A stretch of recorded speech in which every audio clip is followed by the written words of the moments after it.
সূরা আলে ইমরান এই সূরার নাম। ইতিপূর্বে যে সূরাটা ছিল সেই সূরার নাম ছিল সূরাতুল বাকারা। এই সূরার নাম হচ্ছে কি সূরা আলে ইমরান।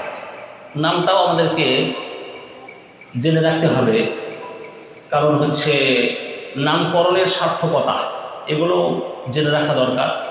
আমরা আমাদের জেনারেল সাবজেক্টের মধ্যে থাকে না নামকরণের সার্থকতা, একটা কবিতার উপর নাম দেওয়া হয়েছে, নামকরণের সার্থকতা পরীক্ষায় প্রশ্ন আসে। তো এরকমভাবে সূরা আলে ইমরানের নাম সূরা আলে ইমরান কেন হলো সেটাও আমাদেরকে মাথায় রাখতে হবে।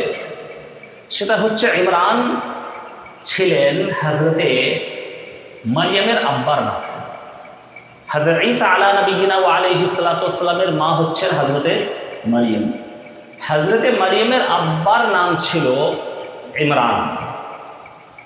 হযরতে মারিয়ামের আব্বার নাম ছিল ইমরান।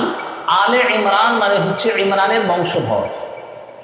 যেহেতু এই সূরার মধ্যে আল্লাহ সুবহানাহু ওয়া তাআলা হযরতে ইমরানের বংশধর সম্পর্কে বিস্তারিত আলোচনা করেছেন, সেই হিসাবে এই সূরার নামকরণ করা হয়েছে সূরা আলে ইমরান।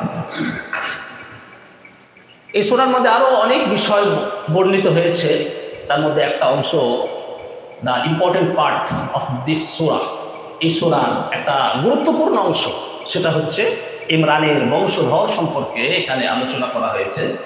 সেই হিসাবে এই সূরার নামকরণ করা হয়েছে সূরা আলে ইমরান।